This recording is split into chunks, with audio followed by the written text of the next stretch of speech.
Hi, this is Michael Buffer, and let's get ready for Bayloric TV.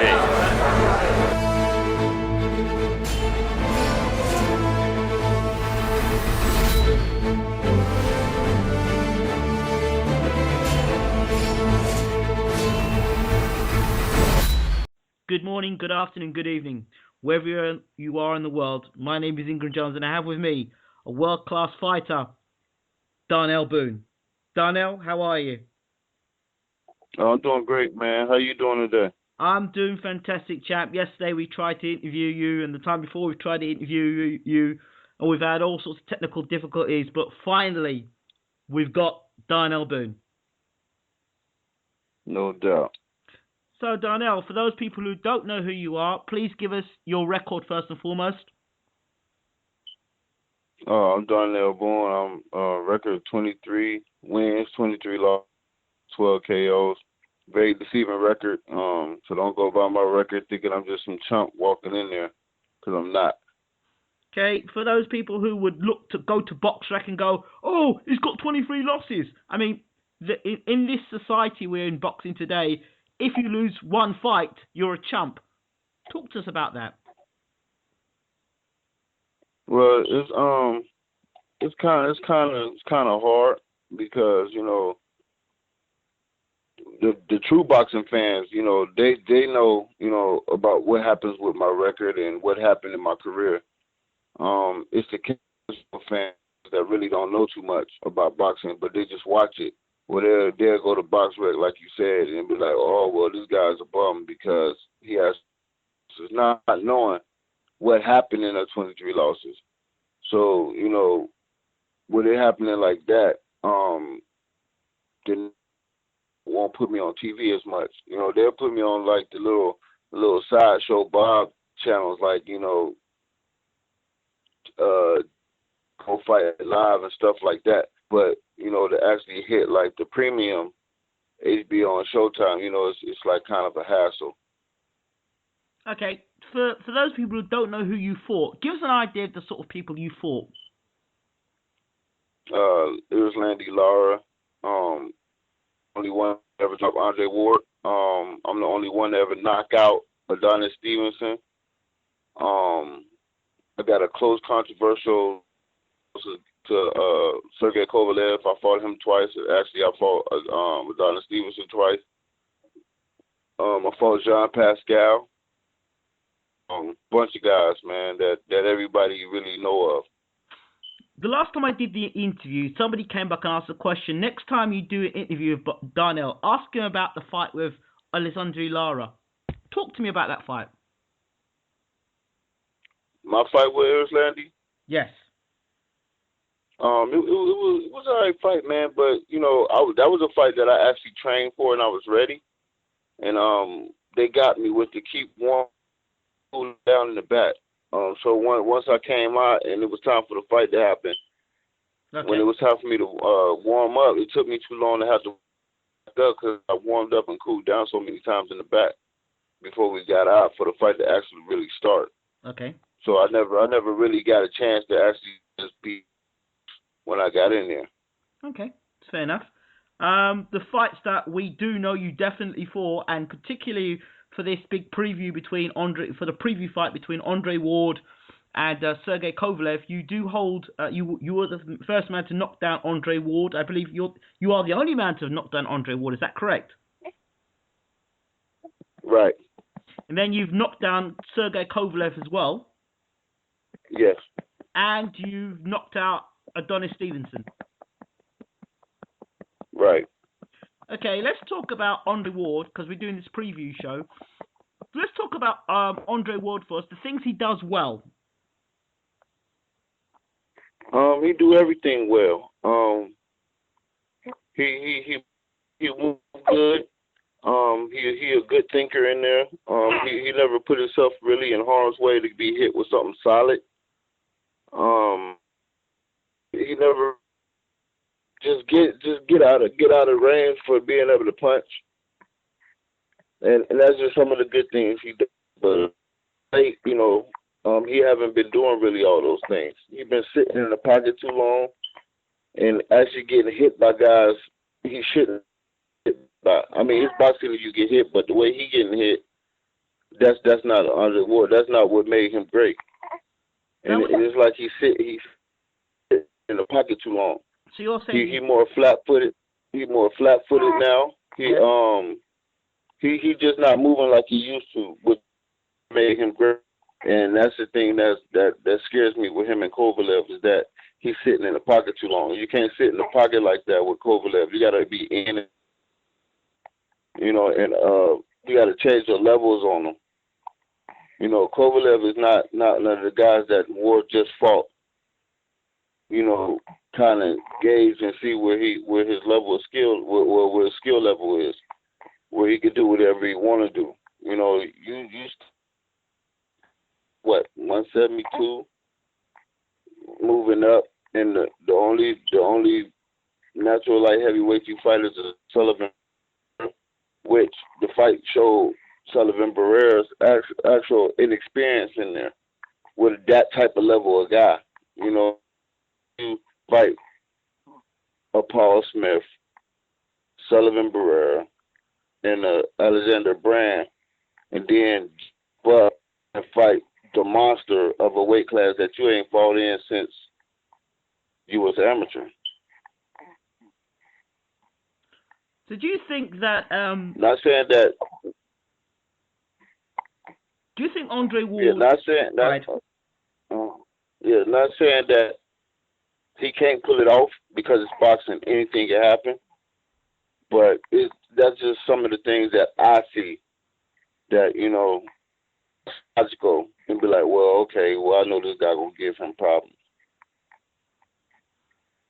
In terms of Kovalev, what does Kovalev do that you think Andre Ward can counter? Basically, with the scoring IQ that Ward has, he can counter anybody on any given day at any given time. You know, but Kovalev has massive power, and he can actually box if he need to, as everybody's seen with Bernard Hopkins. You know, even though he was 50 or whatever, they make the excuse that he was 50 and he was old. No, he was just banging up other young guys before he fought Kovalev. He can actually fight inside if you need be. If you go back to his early fights, he was fighting inside, hitting guys with uppercuts.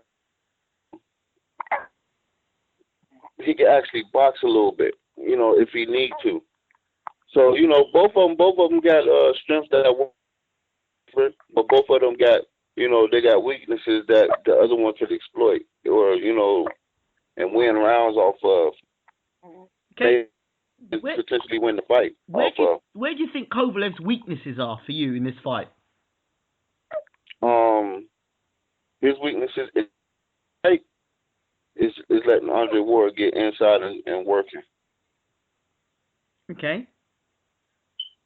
And for Andre Ward, he can't get overzealous and get off balance and get, you know, clumsy. He got. Both of them got to do everything they train and everything they do exactly to the T of how they train for it. Okay. Okay.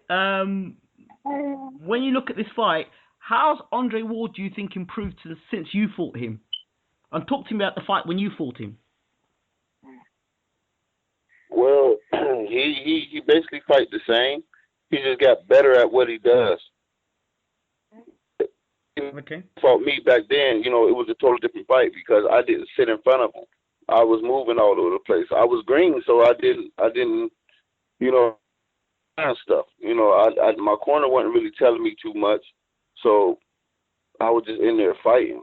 But if I had a solid corner that be like, look, you do this, you do that, like step by step like that, I may have even, you know, after the drop, I may have even, you know, pulled the which everybody think that was there said I won, but you know how they put it on paper. Of course. People in the boxing community, some people feel that you may be slightly bitter towards Andre Ward because of that fight. Can you clarify that one way or the other? far as bitter, man, I was a young dude. I was 25. I was 6-2 when I fought him. When I fought him, what? No, a fight that happened almost a decade ago. I don't even think about the fight. I don't bring up the fight unless everybody asks me questions. But I don't really care about the loss or the win. It doesn't matter to me. In terms of your career being mismanaged, where do you think the fault lay with you, your management, the trainer? Where do you think it all for you? And what would you have done? Well, you never really, fought everybody around you. They fought the fighter, like the fighter the one made the fight, or the fighter the one got the fight, or negotiated everything about the fight, which, it was the people that was around me. I fought everybody. Even like my whole career been short notice. 1 week, 2 weeks, 5 days, 3 days. You know what I'm saying? So in the gym, you know what I'm saying? So I was at least a little bit ready. It wasn't ready to the standard of the fight was going to be, but it was a little bit either withstand what they was dishing out, or I could dish out a little bit more so I wouldn't take too much punishment. So, if you knew this was the case, why did you constantly take fights at short notice and not say, no, I'm not doing myself any favors here. I need to be in shape before I take this fight. Young. I didn't know. I didn't start boxing until I was like 22, 23. I didn't know the business then. I was young. I didn't know. I thought the people that I was with was trustworthy. I didn't. That's where all that came from. Now, if I knew now what I knew then, I'd have never took the fight. Wow. Well, so and it has been a couple times, probably like 3-4 times, where I took a fight just to, some of them I won, a couple of them I lost, but it have been times where I just took the fight for the money. But the major losses that I have, like I took 5 losses in a row with some people. That was when I was just coming home. I had got locked up for some mistaken identity stuff, and wow. Fights, for the money to get back to where I was before I got locked up. Wow. So you. After I took them fights, what I seen was like, hold on, man, these folks are just throwing me in fights because they thinking because I'm me, I could beat these guys whether they 13-0, 8-0, whatever they was. Me being me, I could beat these guys. Not about the fact that I'm just coming home from the joint. And these guys been active while I've been sitting. I was out 22 months before even my first fight. I won the both of them because they was out a year or some change, equivalent almost to the same amount of time I was out. Wow. So talk to me. So you say that you were put behind the slammer because it was a mistaken identity thing. Yeah, I was at home. I was training, getting ready for a fight, and some people I know was robbing some people back at home in Georgia where I was living. And because they didn't know who was doing it, they locked everybody up. Okay. And even when they found out that I didn't do it, I didn't have nothing to do with it, they still held me. Wow. In terms of your management, so they figured. How did that happen? Figured that the biggest hit with me because I was an athlete. Okay. Wow. So they figured I was the mastermind of everything. Wow. And so how did you get yourself off it in the end? Well, it lingered on. The case lingered on. And then when they found out that I didn't do the first one, what they did was they placed another one on me to keep holding me. Just something will pop up that I did have something to do with it. They didn't just let me go. Wow. Did you get compensated for that because it was mistaken identity? No, all I got it was our fault. You know, we didn't mean to do this. Free to go. So you never went for compensation and you get money back for that, for falsely imprisoning you? Nope, they didn't do nothing, man. What None about, of the lawyers, even lawyers that I was trying to get, didn't even want to take the case. I got the case.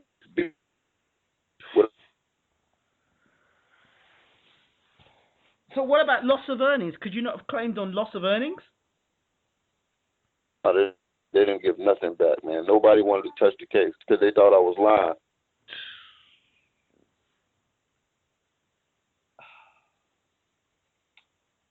Yeah. So I was gone a whole 13 months for free. Wow. So where does Darnell Boone now fit in 2016-17? Do you still attend in fighting? Yeah, man. Yeah, I'm still fighting. Well, now, you know, that I'm more ready than any other times. You know, people, they kind of skeptical on fighting me. You know, I have fights come up all the time, but they always, you know, swerve off and take another round to deal with me because I'm not a for sure win. If I was a for sure win, or, you know, it was something to gain from fighting me, then a lot of fights, because it's a lot of guys that has my record that's getting fights every day, you know, but I could actually fight pushover, so, you know, they avoid me, probably hoping I just, you know, fade off of the scene, but I ain't going nowhere. You've been all over the place. You fought Adonis Stevenson, Lara, Pascal. What weight division actually is your weight, Darnell? 160 was my weight, but they never give me the time to get down there. So you know, I can still hit 160. Right. It'll take me about three hit. But right now, my ideal weight is 168. Okay. Which, you know, I walk around about 180. Drop that off, you know, in 2-3 weeks. You know, and do it right and still be comfortable and still be strong. Right. Okay. So what would be your prediction for Ward versus Kovalev? Given that everything going on that's surfacing around them with Andre Ward, his layoffs, and me what he's not doing and what he is doing in there now, I give it that over Kovalev with his momentum that he's going into the fight with, and him being more active than Ward. I think Kovalev stop him late rounds, if not get a decision. What about this thing about Gennady Golovkin? There was some talk a while back that Ward, the only reason why he's in the light heavyweight division is so that Gennady Golovkin can move into super middleweight division without having to face Ward. What are your thoughts on that? You know, people want to say. Even whatever answer I give, they're gonna say that, you know, I'm in the camp with you know, and all. I'm gonna say, you know, I don't really know what happens. I know Cat No Network that you fighting on the TV move up. They can't make you do nothing. They don't do nothing but pay you for fighting on their network. So how they gonna make you move up? That comes from his inside circle, his managers, his promotion team, to make you go up. So I don't know. I think it's all just, but you know, that's just me in my opinion. So if a Golovkin-Ward fight, having looked at the Kell Brook fight with Golovkin, and people saying, well, we can see now why Ward and Golovkin wouldn't fight, because Ward's a much bigger man than Kell Brook and a much better technical boxer than Kell Brook. People say that's why Golovkin didn't want that work. Is that true, in your opinion, or not? No, I don't think so. I guess everything got to make sense. Right. Well, now, you know, they turned it to the business, so, you know, it got to be. It got to make sense. You know, I don't think so. I guess everything got to make sense. Right. Well, now, you know, they turned it to the business, so, you know, it got to be. It got to make sense. You know, it got to be. It got to make sense. You know, it got to be. That's why everything got to be, you know, in stone, and everything got to be like in line. That, you know, if I fight you, all this is gonna happen. Or what? If I fight you and I beat you, where I go from here? Mm-hmm. Or if I fight you and what is it feasible to fight you and lose money, or is it feasible to fight you so I can get big? That's what it all boils down to now. Wow.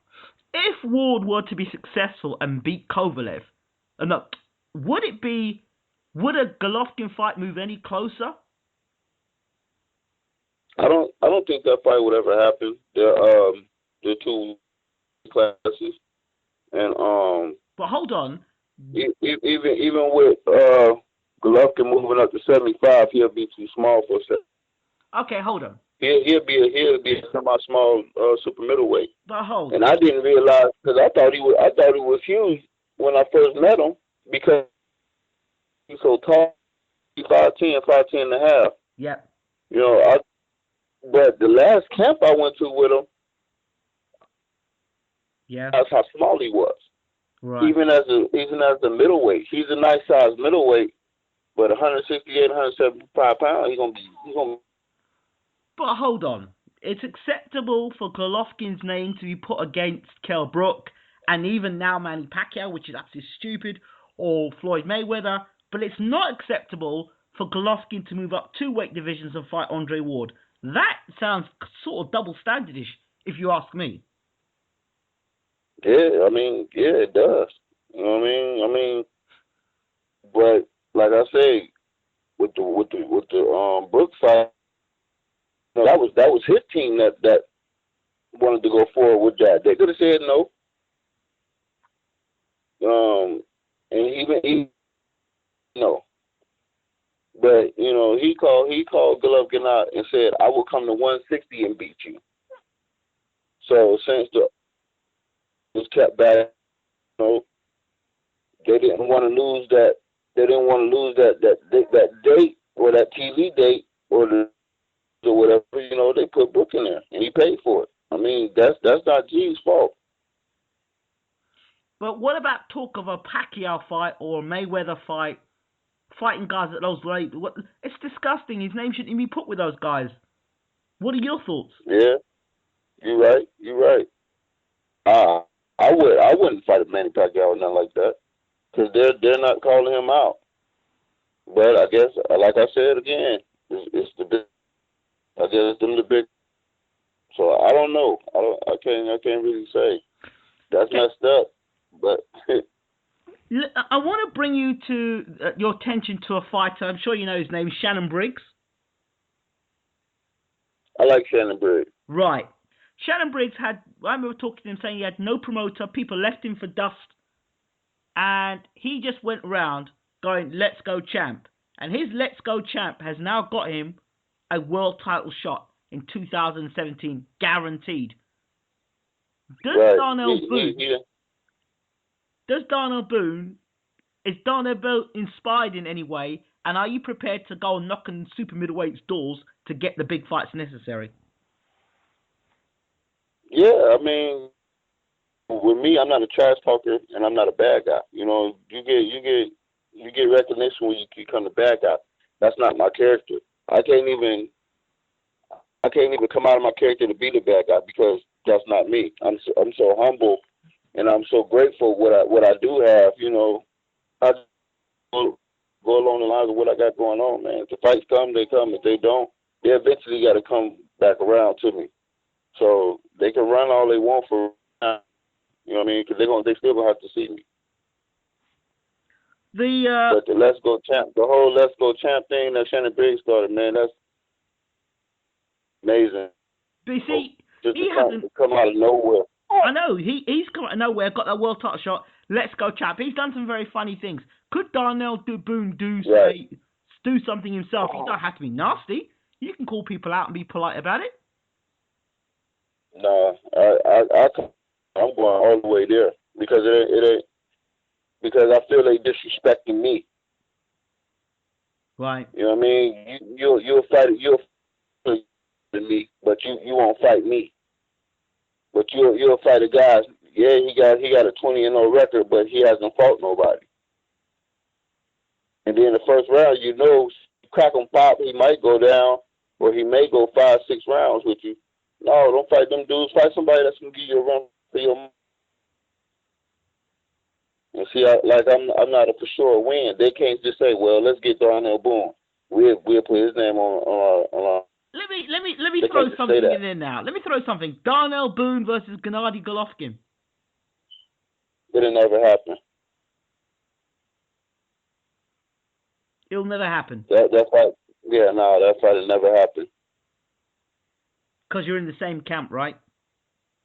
Exactly. I don't go against the grain like that. That's family. Right, I see that. And want no amount of money make me go against the grain like that.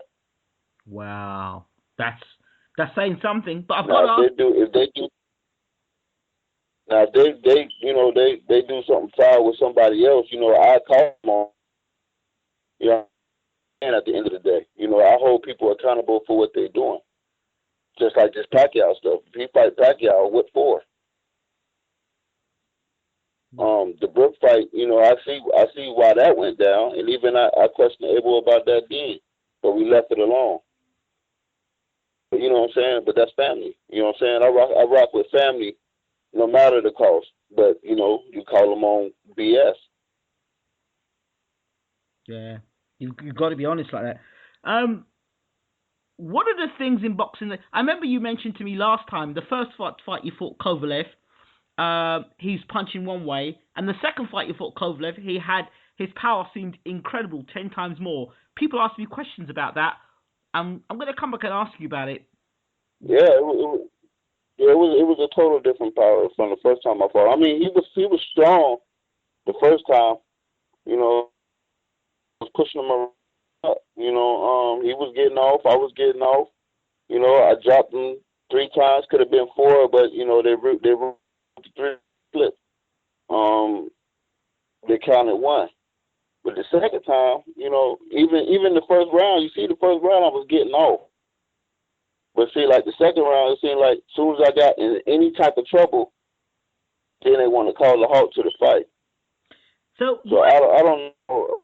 There's no video clips of that fight anywhere. I can't see anywhere. Kovalev versus Boone, the first fight. The second fight's out there, but not the first one. The first one, I'm probably the only one that has it. Why is that? Because they don't want nobody to see that fight. What's Kovalev's chin like? Well, I don't know. I drop a little bit of everybody, so I don't know. But you dropped just him the same way. You dropped him more than once. So if you dropped him more than once, yeah, but that's just catching somebody. I caught him. I was catching him on angles, dropping him. It was just drops. I was catching him on an angle, stuff that he didn't see, and I was dropping him. Same thing with Andre Ward. I caught him on an angle. He wasn't expecting to jump in and get caught with something right quick, pop, and put him down. You know what I'm saying? So you said that when all the great. You said that when you hit Andre Ward the last time, he was looking under the table. Yeah, he was on his stomach looking up under the bed trying to find some change.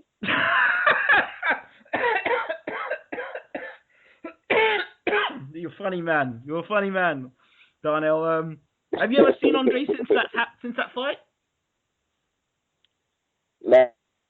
I watch his fights. I'm always still rooting for him. You know what I'm saying? He's worked hard. You can't never take that away from a man that's doing his thing out there. You know what I'm saying? He's still rated high in the pound for pound list. You know what I'm saying? So, my hat's off to him. I don't hate him. I'm not bitter about our fight. None of that. You know what I'm saying? I just call facts, and I just think logical. I think outside the box. Ain't no favorite fighter my favorite fighter. You know what I'm saying? I like all fighters because they fighters. So I just my hat's tipped to him, doing his thing right now. What about? I'm going to go back to Kovalev and his gloves. I saw a picture recently come out, and it was a fight he had it might have been a night where he actually fatally injured that boxer the night and killed him. His gloves, the gloves that I saw in this photograph, were not marked. And that's the first time I've seen a boxer with his gloves off after a fight and not being marked. Would that be a surprise to you? Well, do different stuff in different countries and different cities. You know what I mean? It could have been an honest mistake. It could have been on purpose. You never really know. You know what I'm saying? You never really could just call something and say that's what it is. You know what I mean? And stuff be covered up all the time. Okay. So you can never really just say he's doing this or he ain't doing that. I mean, look at Margarito. He knocking everything out, and then he fights Cotto, or was it Mosley? Mosley. Yeah. Well, when he fought Cotto, he just banged Cotto all up. Cotto's whole face looked like he went through the meat grinder, and then he fight Mosley, and they say, "Wow, well, he got ceramic in his wraps." So, did he do it just for that fight? But the whole time before he got caught, but you never know. You only can speculate because of that fight. You see what I'm saying? Yeah. So, with boxing, it's so shrewd, man, and so corrupt, man. You never know what people would do. But it's not his fault if he did. It's his that no. He may know, but and it's up to him to say, well, I don't want to do that. So you can place the blame on everybody then. Okay, what about the? There's a story coming out that Alexander Usyk, the cruiserweight's been sparring with Kovalev. Could you see that? That's a nice sparring partner to have. Like, I actually watched this fight with him and Goacki, man. Yeah. That guy there, man, something special.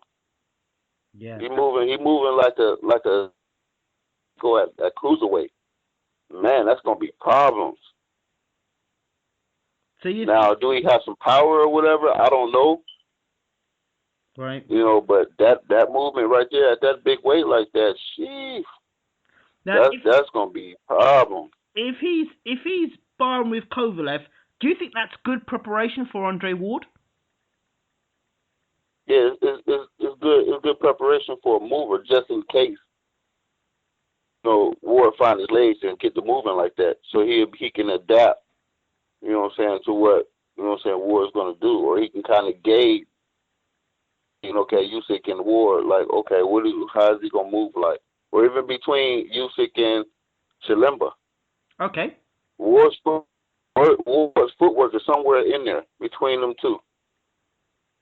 But as of late, he hasn't been moving like that. He's been sitting in the pocket.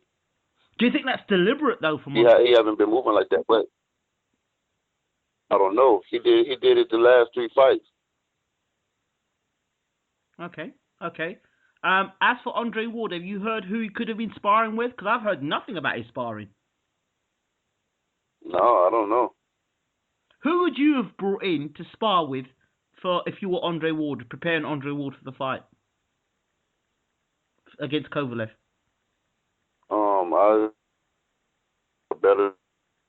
A Funfara, a Nathan Cleverly.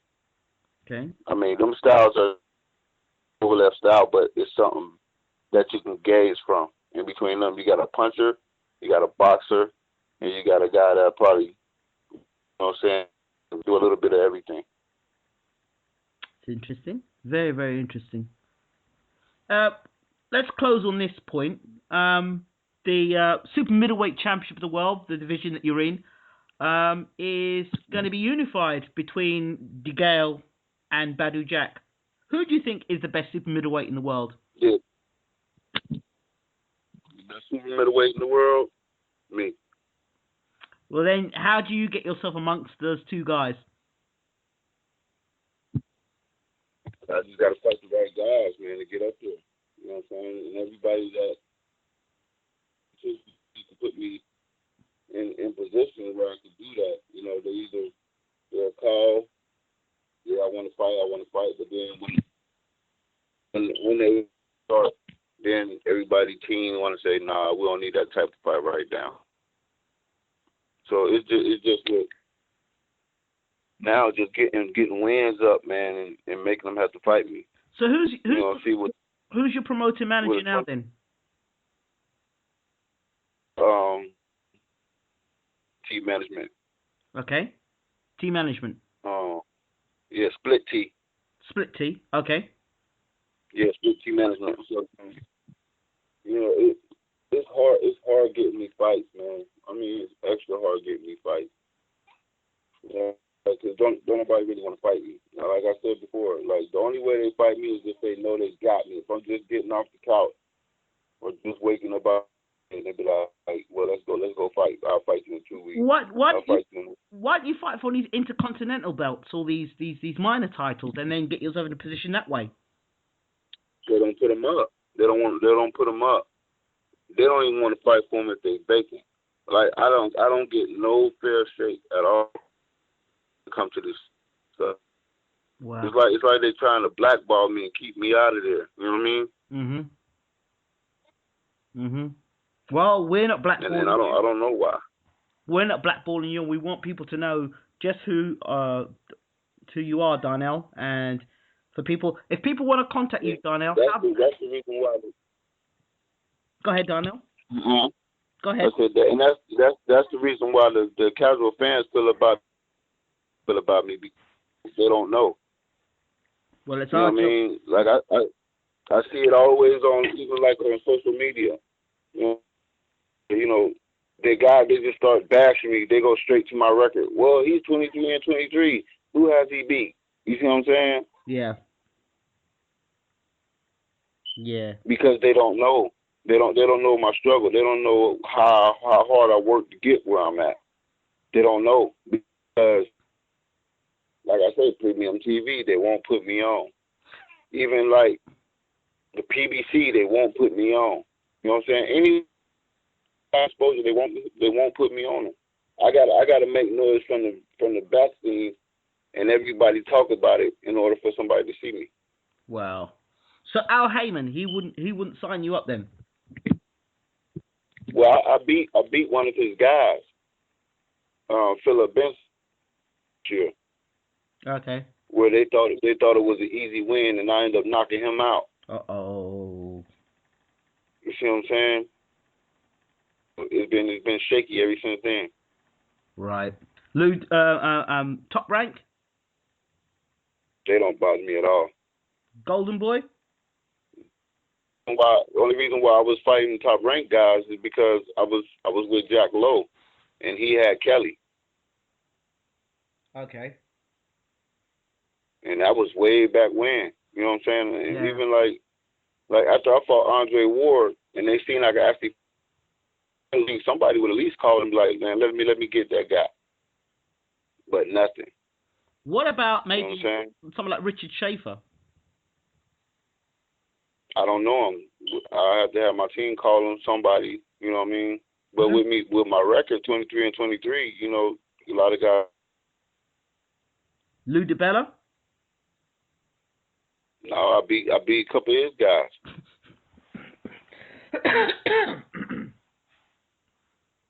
Interesting. You figure all the losses that I do have all came to Top Rank guys. Okay. Or guys that was with them at the time. Okay. Interesting. I know that if you came to the UK, you'd be loved in the UK. You'd be loved. Yeah, man. You'd be loved in the UK. There's a lot of people in the UK that got a lot of love for you. And whenever I mention your name, Darnell Boone, people say, that's a danger man. Because they know. Right. Yeah, I talk to people from the UK. I'm on Facebook. It's a lot of fans over there that love me, man. Even I got a guy that I talk to here all the time. Very good friend of mine, man, named Tony Baker. Okay, yeah. Good dude, you know what I'm saying? He's from London. I talk to him all the time, man. Wow. He's a great guy. Shout out to Tony Baker. Darnell, if people want to get in touch with you, how do they contact you? just hit me on Facebook, man, at Darnell Boone, or you can hit my my fan page, Darnell Boone. You know, hit me on the Facebook Messenger. I always get back.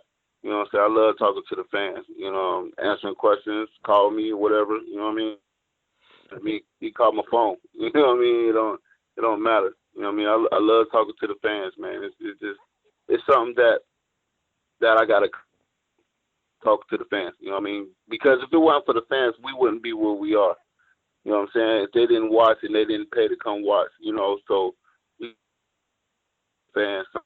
I mean, I like to be more personable with them because they liking us. They pushing us out.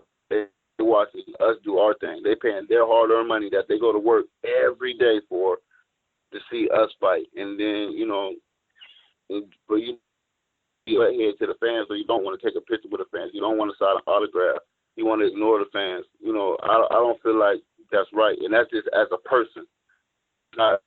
It's not coming from a fighter standpoint. You know what I mean? You got to do right by people. Darnell, that was so beautifully said. Thank you so much for talking to Bayloric TV, and we'll put the message out there, and let's make sure you get more interviews and more people talking about you.